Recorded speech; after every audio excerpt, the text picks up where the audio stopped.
And we're live. All right, guys. So welcome to our makeup or our rescheduled Power of Social Proof webinar. So today, Friday, not yesterday, because we were going to do it yesterday, but technology wasn't working and technology is still not working this morning. So we're doing it on Streamyard. So what I'll be doing is I'll be presenting the webinar, the stuff that I wanted to go over with you guys first, and then we'll go into a breakout room or a Zoom room after. So if you have any questions, you can ask them there. However, if you have questions during and you want to make sure that you put them down so you don't forget them, feel free to put them right into the live there. And I'm going to check some, at certain intervals, but I'm not going to be constantly checking. So, but I'll check and see if there's things I can answer right away, so on and so forth.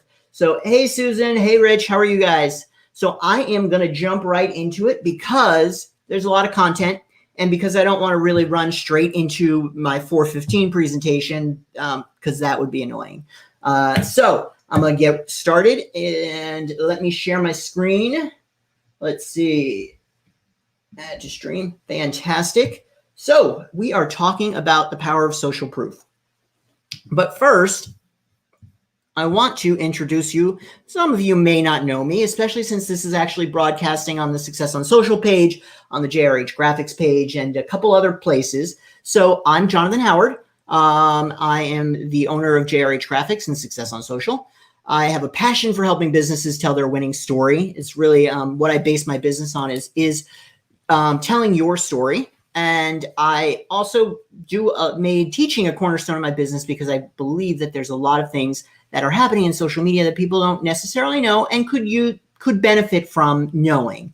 And I'm a social proof advocate because I believe that the words of others, and when they tell your story, is one of the most powerful things you can do. And your marketing is doing its job if they're telling your story and you're doing your job. So, and I also usually spend about maybe more than 30 hours a week on social media. So I am still very active on social media. I'm doing it for my clients. I'm doing it for myself. Hello, Andrea Dixon and Facebook user. Good to have you guys here. Yeah, make sure you say where you're from. Yeah, say you're on the call. You're here. I'm from Poughkeepsie, New York. I grew up here. I lived in DC and Boston, but I'm back in Poughkeepsie, New York. So let's go through what the webinar goals are. So today I want you guys to be able to understand what social proof is and why it's important. I want you to recognize the different types of social proof and then know how to properly gather and use social proof to promote your business, as well as recognize the opportunities to get more social proof. So yesterday in the GMB presentation, the Google My Business presentation, they talked about how it's 2 weeks. You pretty much have a review and it can be up there for 2 weeks. And then most people consider it old. Like it's not valid anymore. So, making sure that you're always gathering reviews and always getting social proof is really, really important. Yes, you are from the US. You're from the Hudson Valley. That's Rich Lupino from the Hudson Valley. So what is social proof? Social proof is the concept that people will conform to the actions of others, believing that if they trust them, they believe that their behavior is correct. So if they don't know, it's kind of like lemmings. It's a little, if they don't know the right answer, but they see all these people that they trust and they have the right answer, then they're going to believe that that is the right answer. And that's what they should be doing. So how does that play into your business? Well, as somewhat disturbing as we may find that, it also works in your favor, because if people believe that you have the right answer, the right solution to their problem, and they believe it because other people are coming to you and other people are writing you reviews, then that is social proof enough to garner you business. So social proof is really important because if, as humans, we believe what others are telling us because we trust them and they're telling us that your business is amazing, then your business is amazing. So you want lots and lots of people telling others how amazing your business is. And that's why social proof is so powerful. It's one of the most powerful forms of advertising, especially right now, especially on social media. So let's go into a little bit of the details on social proof. There are what I consider 3 categories of social proof: recommendations and endorsements, unpaid marketing, and peer-to-peer recommendations. So when you really look at it, there's, whether you're getting an endorsement from a celebrity, an endorsement from an expert, or a recommendation from a client, there's that category. There's the unpaid marketing. So you would not believe how much power, if your post gets posted 900 times on Facebook and 9 million people see it, that's unpaid marketing that has a tremendous amount of social proof because of just the sheer volume of it. And then there's peer-to-peer recommendations. And peer-to-peer recommendations, most powerful of all, because people believe what their friends say more than anybody else. Okay. So recommendations and endorsements, I kind of went through this, but expert stamp of approval. So if you have an expert that is saying, this is a great product, you should buy it because of all these benefits, bingo. A celebrity endorsement. Celebrity endorsements of product is social proof when and only when it is unpaid. So a paid, this is my spokesperson, that's not social proof. So, but a celebrity endorsement, it's not paid. They're saying they use this product and they love it and they're not getting paid for it. That is social proof. And user recommendations. So if you're a user, you're using it, you recommend it to others because you know how great it is when you're using it. So that's what falls into that recommendations and endorsements. I'm going to go through the other 2 really quick, and then I'm going to take a breath and I'll ask if you guys have any questions. So if you want to start putting them down in the comments, you can. Unpaid marketing. So earn media mentions. So say, the news picks up your product because it is great for skincare and it, takes 15 years off of your age. And the news picks it up because it's so amazing. That is social proof. Social media exposure, including shares, comments, and, which we're going to talk a lot about, user-generated content. So user-generated content, or UGC, which I abbreviated without spelling it out there. I'll make sure I spell it out for you guys later. User-generated content is huge on social media because it's content, and again, it's your story being told by your customers. So it's not you telling your story, it's your customers telling your story and supporting your story and supporting your products and supporting your brand. So that is a huge thing that you want to actually generate. Plus, user-generated content means you have to create less content. And that's kind of awesome. All right, and peer-to-peer recommendations and endorsements. Peer recommendations result in consumers being 80% more likely to purchase the recommended product. So this form of social proof is by far the most potent, and it's also the most common form of social proof. So my sister says, you need to buy this product. And I say, why, sister, do I need to buy this product? And she says, because it's great and it does this, this, and this. I'm going to buy that product. There's only a 20% chance I'm not going to buy that product. So that's huge. And you want people saying that about your business. All right. So I said I was going to take a break. I'm going to take a breath after this. So really think about this. Becky and Cindy are classmates, and Becky falls in love with your new super fun and stylish clutch. The clutch retails for $300. Becky tells Cindy about how much she loves the clutch from your brand, and she's 80% more likely to buy it. Don't you really want Becky to tell Cindy how much she loves your clutch? Yeah, you do.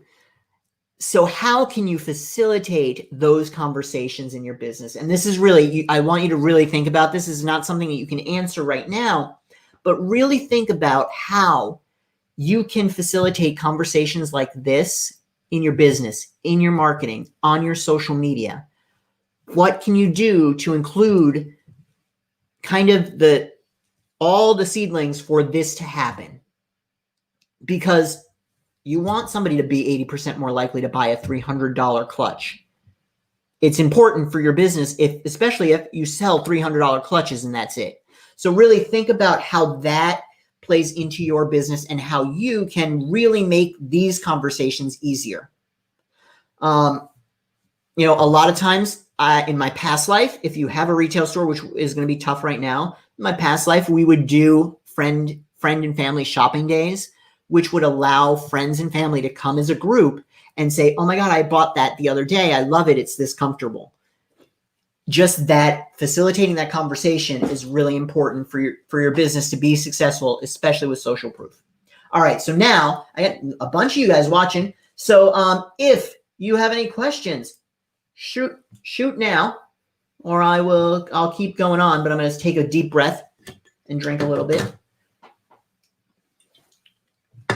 Actually, I should drink my water. All right, no questions. We got North Carolina, Grand Rapids, Michigan. Hey, Taylor. I know Susan's in Florida, and a lot of New Yorkers. So, hey, guys, thank you for coming and watching. Now, let's hop on to the next thing. So, as a small business, your goal is to get people talking about your brand and your offerings. That is your goal. You want people to start talking about them. You want to get people talking by building relationships, keeping lines of communication open with your customers, encouraging all feedback. All feedback is encouraged, positive or negative, because all feedback allows you to move forward in your business. So I think that's very important for people to remember. Even if it's some negative feedback, it still allows you to move forward. It points out something that you need to correct and you can look at how you can correct it.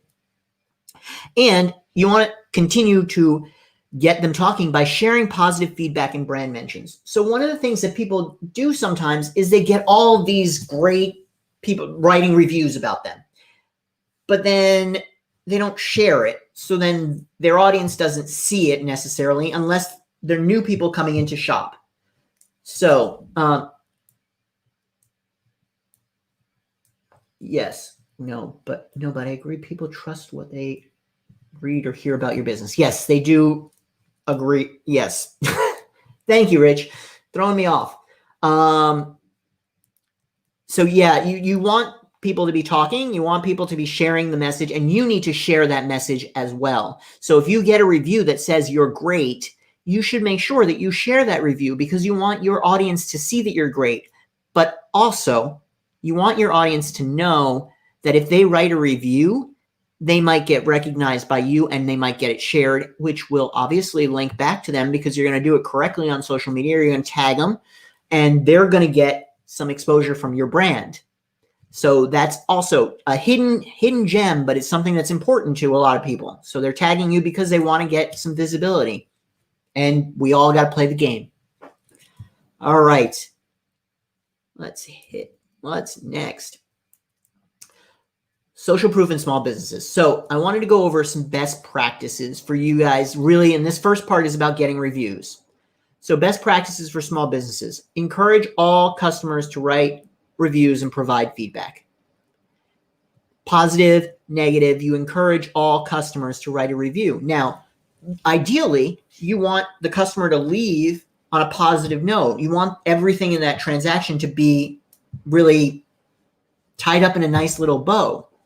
And that's when you're going to ask them for the review. But you are going to get some negative reviews because you know what? We work with humans. We work with people. It may even be what you thought was a perfect transaction, but they were expecting something else. So don't harp on or worry about getting negative reviews. So many businesses say they don't, I don't go after getting reviews because I don't want to get negative ones.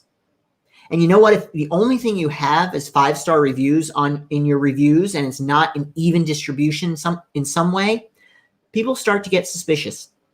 So if you're cleaning your reviews and you're only posting like on your website the 5-star ones and that's it, and you're hiding all the rest, you know, you need to include all of your reviews. It needs to be real. Now, what you can do for negative reviews is you respond to all reviews. And two, when you respond to a negative review, if you have a negative review and you correct the problem, now don't just ask them to change the review because you want them to change the review, but you corrected the problem. You provided them the service and the value that they were expecting, and you corrected the problem. You can ask them to adjust their review. And many times they will. Many times people write a negative review because they want to be heard, and they did not feel like they got to be heard by whoever was handling the situation. So just be aware of that and try to put yourself in their shoes and understand what they're looking for, especially when they write a negative review. Make sure that you are fixing the problem before you go and ask them to fix the review. All right. Encourage customers to submit reviews on whatever platform they're comfortable with. So don't just say, yeah, put all the reviews on my webpage, because they may not be comfortable on submitting a review on your webpage, but they might be really comfortable on doing it on Google My Business. They might be really comfortable doing it on Yelp. They might love writing reviews on Facebook. Whatever it is, make sure that they know it's okay to do it wherever. I don't care where I get a review. I can pull them all in from everywhere and I post them on my social media and it's done. It doesn't matter where it comes from. You should have a Google My Business page and make sure you update and check for reviews regularly.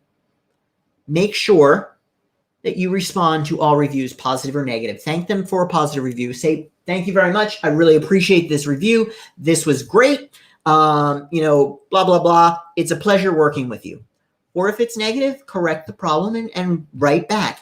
And that writing back and showing that you corrected the problem automatically helps you with that review. Yes, it's still a lower rating, but you showing that you care, you're a human, you care, you're doing the right thing, people read reviews and they read the comments after them too. So it'll help you, even if they don't change that rating. And make sure you claim your Yelp page. You can claim your Yelp page. You don't have to necessarily work with Yelp, but you can claim your Yelp page. All right. Some more best practices. Make sure you share the positive feedback to your social media profiles and encourage others to submit as a way to help their peers. So one of the things that's most important about reviews is it provides feedback for those people who are interested in possibly buying. So when they get feedback from their peers, when they provide you a review, they're providing feedback to their peers.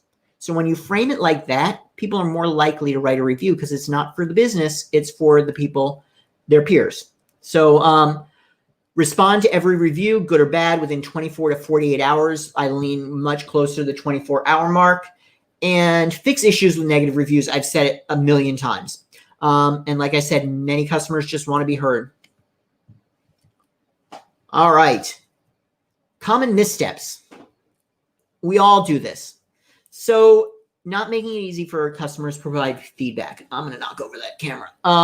So not making it easy, like really limiting it because you just don't want to check all the platforms, or, you're unsure still about getting reviews. So you just decide you're not going to show it all everywhere. Make it easy for them to provide feedback. The easier you make it for them to provide feedback, the more positive feedback you're going to get, because when people can't find a place to provide feedback and they're already upset, it's going to get worse. So just, basic customer service things. You want to keep them happy. Don't just display only 5-star reviews. Don't not respond to reviews. Don't pay, offer rewards, offer discounts, offer anything for a positive review. When you do that, it's actually considered payment, and it's by Google, it's by Yelp, it's by a lot of people that are collecting, that handle reviews. It's considered paying for a review. And paying for a review is very, very, very much frowned upon. So you might think, hey, I've got this great idea. I'm going to offer a 20% discount when they make a purchase if they write a review. And that is paying for your review. So one, if Google finds out about it, you can get penalized. Two, and those can get thrown out. And yeah, you don't want that. So even if you have the best intentions, make sure that you're not paying for your reviews. not correcting issues that are mentioned in reviews. You know what drives me nuts? When I go and I read reviews and the same thing shows up in 5, 6, 8 reviews. One, I know that I'm not going to go to that business because they're not going to deliver whatever that thing that is mentioned in 8 reviews. But it makes me even crazier as a business owner because you could have corrected that after the first one and made it a lot easier for people to actually recommend your business. And then the other thing, the last one there is people don't realize the value of what I call a super fan. So your biggest supporters are those people that have everything nice to say about you. They're the ones that know everything about your product. They know everything about your business and they love you. Engage those people. They're how you build your customers for life. They're the people that tell the world about you and you're not paying them. Your super fans are really, really, really valuable for your business. So make sure that you really do pay attention to those super fans because it makes a huge, huge difference. All right. Let me see here. Yes, I'm at a good stopping point. So let me just see what questions. I see a couple other things in here. Relationships are my favorite part. I agree. Question, no, but I agree. Yeah, that you, besides having it show on your website, where else can you show those reviews? You can show, well, if the reviews are coming in on social media, they'll show up on your Facebook page. They'll show up on your Facebook page. You can use the text from reviews or the review itself in any way as a social media post. You can share it to other platforms. You can create a page with reviews just on your web page. There's a lot of different ways that you can do it. Yelp, yuck. Oh, wait, I claim mine. Yeah, I'm not a huge fan of Yelp either, but, you know, we work with the things that we have. So loyal customers. So what I was talking about with the super fans, you know, they're not just born. They don't just show up. You do have to nurture them. And you have to remember that your customers are just as good as your marketing team, if not better, at marketing your business. So really be aware of that.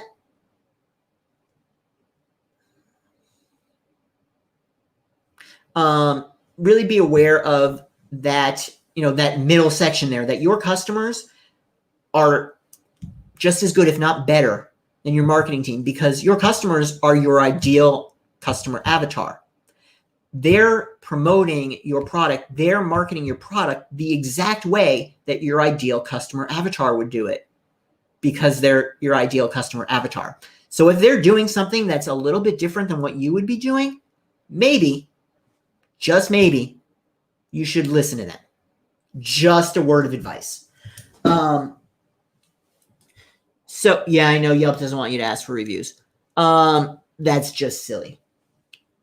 Love you, Yelp. You're great. So a couple things on advocates. They're not born overnight. They do need to be nurtured. Engage the customers in your audience to build up your super fans. Ask for feedback. Act on feedback.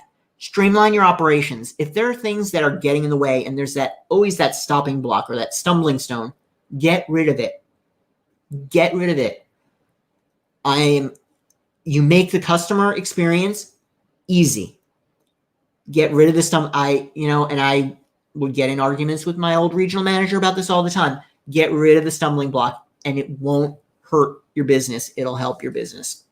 Pay attention to the problems that you're seeing.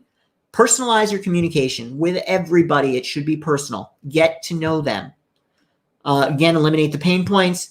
Anticipate and avoid issues. Plan, engage, nurture. Plan, engage, nurture. Plan, do it, fix it, make it better for next time. So everything that you do is really part of the evolution in your customer experience. You want to make sure that it gets better and better. And that's your goal, is to make sure your experience gets better and better. Okay. Alternative forms of social proof. So this is where I wanted to talk about user-generated content. So user-generated content is shout outs. You know, when somebody says, hey, I was there with this person and they tag you, and it's positive about your brand. They share a product, they share a photo. That's a shout out, and that's great. That's social proof. The more social proof you get, the more visibility you get from those shout outs, the more social proof you have. And then user-generated content is one step further. It's what it sounds like. It's promotional content, but you didn't create it. It's like a super bonus because somebody else in your audience created marketing for you that you can simply share to your social media. So user-generated content is powerful because it gets people to buy your product, but it's also powerful because it saves you time when you have creating content. And we know we don't have enough time to create content.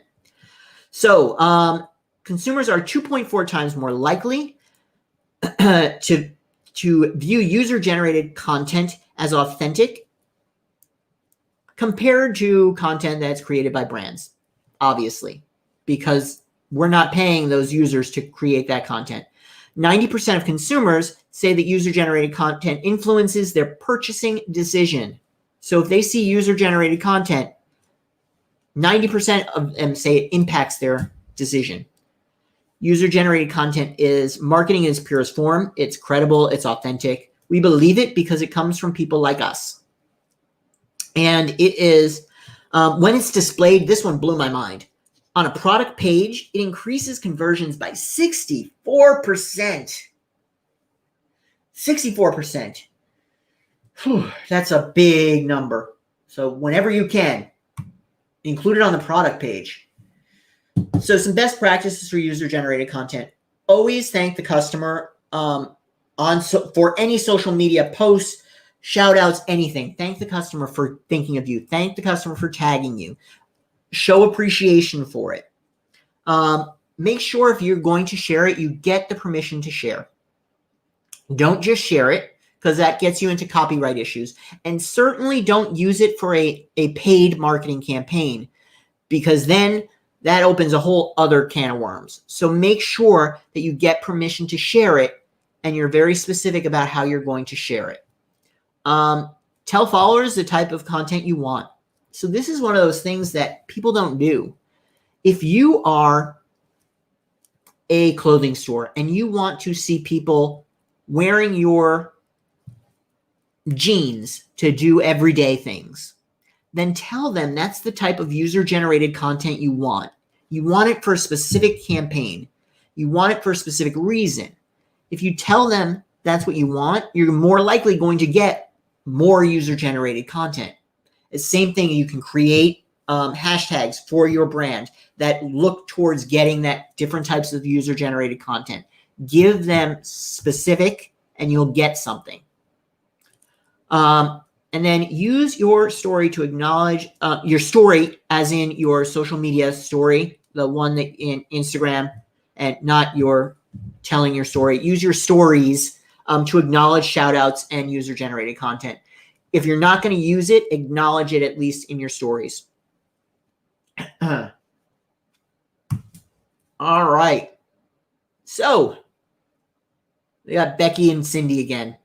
And obviously they both end up with a clutch because they fell in love with it, as soon as she saw it in Becky's hand. So to have a bit of fun on their social media, they posted a photo in the same dress with the same clutch. And of course, they tagged the shop and raved about the product, the service, and the compliments they get on the clutch. Guess who needs to share this? Guess who's creating content for you and writing reviews for you? You need to make sure that when you get these things, you are sharing them. It's really, really important. So we were back to the clutch on that one. The clutch in the clutch. So an alternative form of social proof. Before I go into the last one, we only got one more after this. Build real, meaningful, valuable, and did I mention real relationships? You want to build relationships with your customers, your clients, your audience, your followers. Be a resource and asset. Make sure they have nothing but nice, amazing things to say about you. Because social proof is other people talking about you in a positive way. Relationships create that social proof. experiences with your customers every single time that they're in there, it creates that social proof. It creates the culture. It makes your business real, relatable, and meaningful to your audience and your customers. Build the relationships. It's so incredibly important. All right. And the last form of social proof. Mostly because I enjoy including my friend Blonde in the District, Danny, who is an amazing influencer in the DC area in it. But influencer marketing is a huge, huge way to get social proof, because an influencer in today's market, especially on Instagram, is actually more powerful than a celebrity endorsement. The reason being, an influencer is directly part of a community that believes everything they say, because they are the influencer that has that power. Now, I'm going to tell you, there are bad influencers out there. There are people that just do it to sell things. They don't do it to actually better their, the followers' lives. And there are a lot of really, really good influencers and micro influencers. So don't let the few bad ones really spoil the whole bunch, because there are people like Danny that do it really, really well. And they do it for things that they actually would buy, things that they would actually believe in. You're not going to see, I'm going to say a product and she's going to be like, well, I did do that for Funyuns because I love Funyuns. But it's not going to be something that's like totally random and not something that she buys. It is with brands that she works with or brands that she's bought from. So that's a good influencer, and she has a niche market, and you can find influencers in any niche market. So really their social proof is valuable, because it's equivalent to a celebrity level. So again, like I said, people approach her, people walk up to her and like, oh my God, I bought your dress, the dress you had in your post. Oh my God, I love you for this. It's really, actually, I go to lunch with her whenever I'm in DC, and it's kind of disturbing how many people walk up to her. I'm like, hey, we're trying to eat lunch. But she has 108,000 followers now. When I met her, she had like 10,000. So it's kind of crazy. But that is influencer marketing. Don't knock it till you tried it. Find an influencer in your niche, a micro influencer, anybody that has 8,000 to 10,000 followers and has a solid, engaged audience can make a difference in your business. All right. So we are going to talk now. We're all going to talk. So I'm going to put this, I got to exit this. Let me exit this and get the link for you so you can go. It's not going to open for a couple seconds because I got to close this and go over there. But that is the link for the Zoom room. It should have gone to all the pages, I believe. If you don't see it on where you're watching, there's a few other places to go. You can go to JRH Graphics. You can go to the Success on Social page, and those should both have it. So I'm going to go open up the room so we can talk about social proof. Thank you guys for joining, and I will see you over there.